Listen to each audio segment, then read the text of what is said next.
Le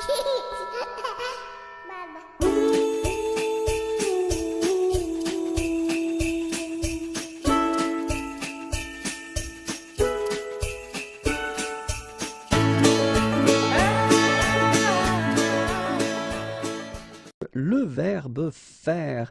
Le verbe faire is used quite much in French language, and then I thought it might be useful to make a little lesson regarding the verb faire and the different uses we've got for this verb, and of course, so I can show you the example. We'll have the translation. Okay, so faire here, and then we've got an example here. Faire un gâteau. Un gâteau, it's a cake. Okay, and in that case, of course, if you want to translate that, well, you could use this to make. Okay, and then faire un dessin. Un dessin, a drawing. Faire un dessin.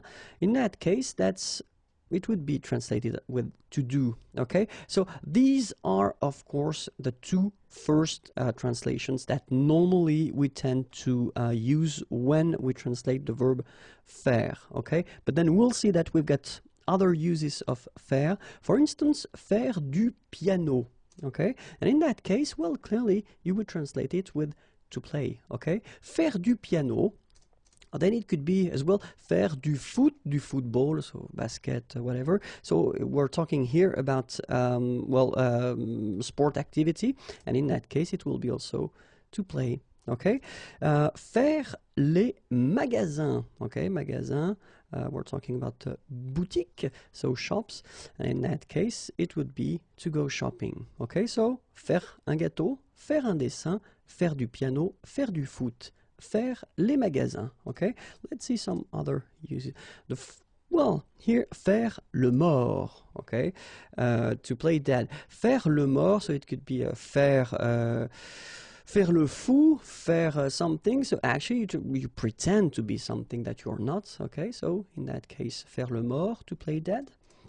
Faire 10 euros. It's quite interesting because we tend to use that quite often as well when you're talking about the price, so the how much it will cost. Okay, so ça fait 10 euros. Okay, in that case, translation would be to cost. It's also possible to use this faire when you're talking about the weight. So faire 300 grammes. Or then it's also possible if you're want to talk about your size. So in that case, when you say faire 1m80, of course, you're talking about your size, so to be tall. And then faire du diabète. So you can see that it's also possible to use it when we're talking about medical things. And then so it would be, in that case, to have, of course.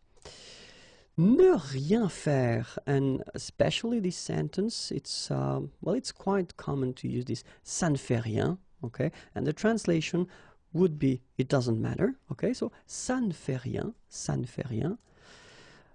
Other little modification, ça ne me fait rien. Okay, so ça ne me fait rien, in that case it's for me, and well, translation would be I don't mind. Okay, so ça ne fait rien, it doesn't matter, but then ça ne me fait rien, I don't mind. Okay, then faire quelque chose, in that case it would be to act. All right. Faire jeune. So when you use this expression, il fait jeune, you're talking about the appearance, so it would be to look. Okay, to look young. Faire jeune. Faire bien, ça fait bien. And the translation would be to look as well, so it looks good. Okay, the last page, but not the least interesting. So il fait chaud, so you can see that we tend to use this faire when we're talking about, well, the weather or the temperature. So in that case it's hot. And then il fait froid, so obviously it's cold. And we've got this expression that we tend to use quite often, il fait beau. Okay, and then the translation will be it's a nice weather or it's a lovely day. Il fait beau. Okay, you can put that, of course, at the negative form as well. Or then ça fait 3 ans que, and in that case the translation will be it's been 3 years since. Okay, ça fait 3 ans que. Well, then we can take another example. It would be a slightly different. Ça fait 2 ans que j'apprends le français. So the translation would be I have been learning French for 2 years.